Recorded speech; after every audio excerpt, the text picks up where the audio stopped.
오늘 에, 본문의 배경을 살펴보도록 하겠습니다. 오늘 본문의 배경은 초대교회가 과부를 돕는 사역을 구체적으로 정비하던 상황이었습니다.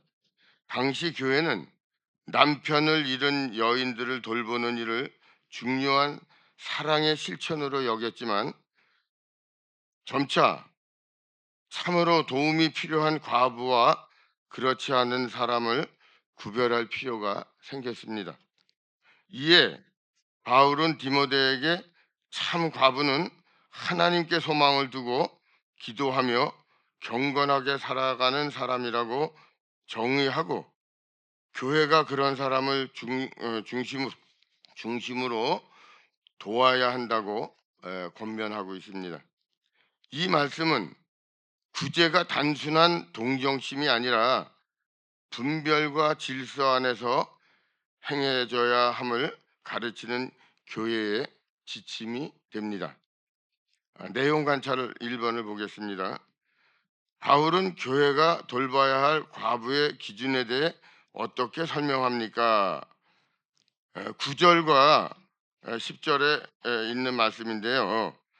바울은 교회가 돌봐야 할 과부의 기준을 참 과부, 즉 진정으로 도움이 필요한 사람으로 구분하여 구체적으로 설명합니다. 그는 60세 이상으로 한 남편의 아내였으며 선한 행실로 인정받는 사람, 즉 자녀를 양육하고 나그네를 대접하며 성도들의 발을 씻기고 환난 당한 자를 도우며 모든 선한 일을 심써 행한 자라고 말하고 있습니다.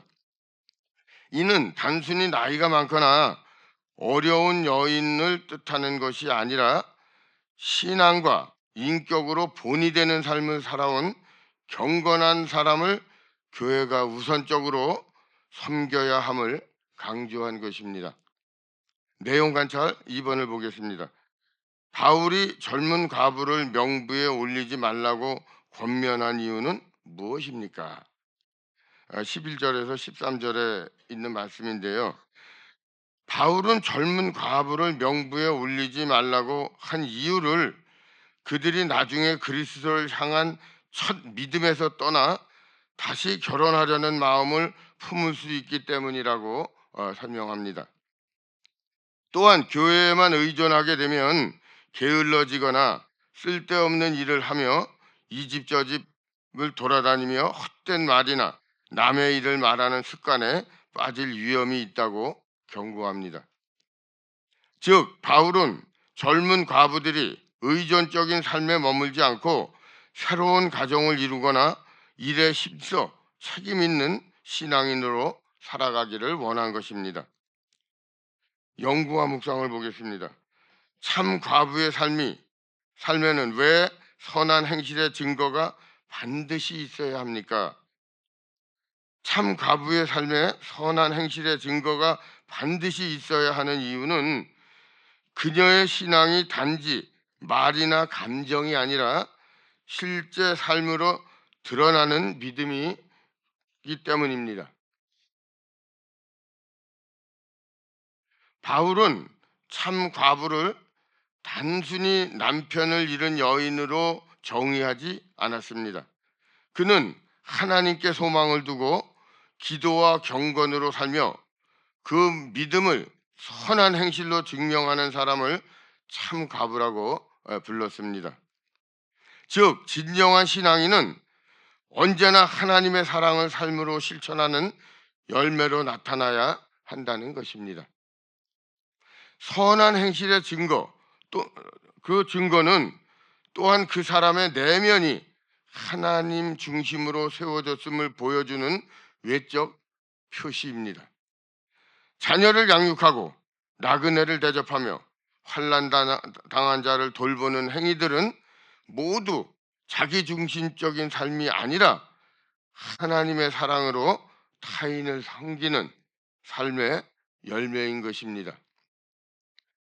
바울이 이 기준을 강조한 이유는 교회의 도움과 섬김이 단순한 동정이 아니라 하나님 나라의 가치에 합당한 삶을 격려하고 세우는 방향으로 이루어져야 하기 때문입니다. 하나님께 헌신된 사람은 어려운 상황 속에서도 여전히 선한 일을 멈추지 않는 믿음의 증인으로 서야 하며, 그 삶의 흔적이 바로 신앙의 진실함을 보여주는 표시가 됩니다. 결국 선한 행실의 증거, 그 증거는 구원의 조건이 아니라 하나님의 은혜를 받은 사람이 어떻게 살아가는가를 보여주는 자연스러운 결과입니다. 참 과부는 자신의 연약함 속에서도 하나님께 소망을 두고 그 사랑을 이웃에게 흘려보내는 살아있는 복음의 증거자로 서 있는 것입니다. 느낀 점을 보겠습니다. 바울이 참 과부의 삶을 돌볼 수 있도록 최선의 방도와 기준을 제시하는 것을 보며 무엇을 느낍니까? 그랬습니다. 바울이 참 과부의 삶을 돌볼 수 있도록 구체적인 기준과 방도를 제시하는 모습을 보며 하나님께서 공동체의 사랑을 질서와 지혜 안에서 이루어 가신다는 것을 느낄 수 있습니다. 바울은 단순히 도와주라고만 말하지 않았습니다. 그는 교회의 사랑이 감동적 동정이 아니라 하나님 앞에서 공의롭고 지속 가능한 돌봄이 되기를 원했습니다. 참 과부를 구별하는 기준은 차별이 아니라 진정으로 하나님을 의지하고 믿음으로 사는 사람을 세워가려는 목회적 지혜였습니다. 이 모습을 통해 하나님께서 우리의 성gin조차도 무질서하지 않게 하시며 사랑 안에서도 분별과 원칙을 세우신다는 사실을 깨닫게 됩니다. 이 모습을 통해 하나님께서 우리의 성gin조차도 무질서하지 않게 하시며 사랑 안에서도 분별과 원칙을 세운다는 것을 깨닫게 된다고 말씀드렸죠. 또한 교회가 단지 물질적인 도움만 주는 것이 아니라 신앙의 본을 세우고 경건한 삶을 격려하는 공동체가 되어야 함을 배우게 됩니다. 그래서 바울처럼 누군가를 돕고 섬길 때 단순히 불쌍해서가 아니라 그의 믿음이 자라고 하나님께 더 가까워질 수 있는 방향으로 돕는 지혜를 구해야 되겠다고 느낍니다. 참된 사랑은 감정에서 나오는 것이 아니라, 참된 사랑은 감정에서 또 멈추지 않고 하나님의 뜻 안에서 세워지는 실천적 사랑임을 다시금 마음에 새기게 됩니다. 자, 적용을 보겠습니다. 최근에 주변의 어려운 지체를 위해 실제로 도움을 준 적은 언제입니까? 했습니다. 자, 우리가 삶을 돌아보면 주변의 어려운 지체를 위해 마음으로 안타까워하면서도 실제 행동으로 옮기지 못했던 순간이 많지 않았습니까? 그러나 몇 번은 하나님께서 우리의 마음을 움직이셔서 작은 손길로라도 누군가를 도왔던 때가 있을 것입니다. 제가 지난 월요일이죠. 한 일주일 됐는데 한 달에 한 번씩 매월 첫 주 월요일에 하남은혜 주간 보호센터에 그 색소폰과 오카리나 연주를 갑니다. 저희 집사람과 또 우연순 권사님과 이렇게 셋이 이제 가서 봉사를 하는데, 그 봉사를 하면서 느끼는 것이 참 많이 있어요.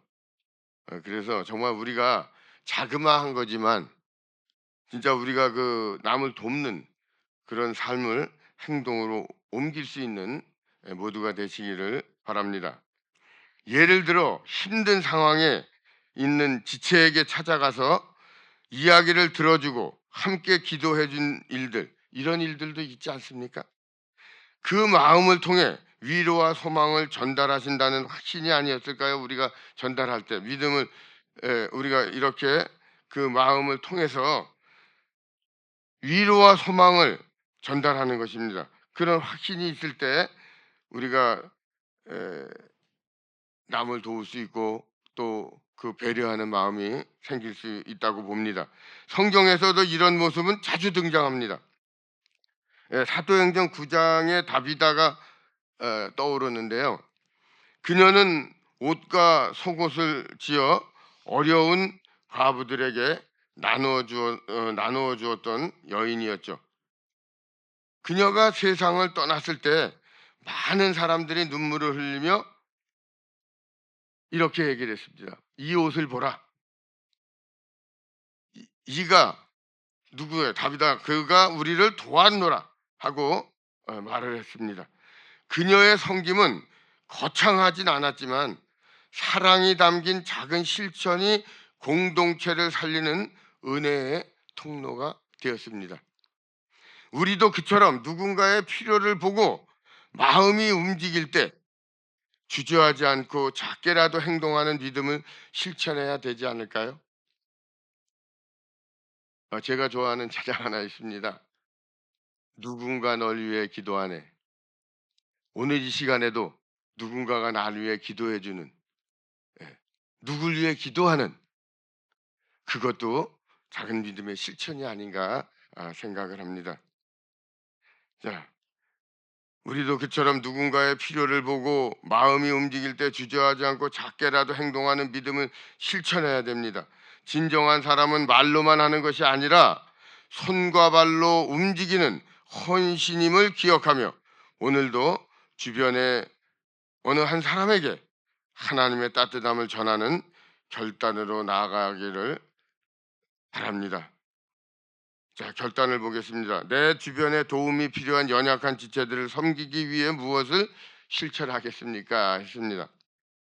오늘 말씀을 생각하며 다음과 같은 결단을 해보는 것은 어떨까요? 먼저 어려움 속에 있는 사람들을 언제 한번 도와야겠다고만 생각하지 말고 오늘 바로 연락하고 찾아가고 필요한 도움을 구체적으로 베푸는 일부터 시작해보는 것을 말씀드립니다. 또한 그들의 물질적인 필요가 아니라 기도하는 것, 그 기도와 경청, 또 마음을 돌보는 섬김을 하는 것입니다. 말로 위로하기보다는 그들의 이야기를 끝까지 들어주고 함께 울며 함께 기도하는 그런 일 말입니다. 이렇게 작지만 진심 어린 섬김을 통해서 우리의 삶이 하나님의 사랑을 흘려보내는 것, 그 흘려가는 통로가 하나님의 사랑을 흘려보내는 통로가 되기를 소망해야 합니다. 그리스도께서 나를 먼저 사랑하신 것처럼 우리도 주변의 지체들에게 실제적인 사랑으로 주님의 손과 발이 되는 삶을 살아가야 합니다. 오늘의 삶 가운데 이것을 실천하시는 저와 여러분들이 되시기를 예수님의 이름으로 간절히 축복합니다.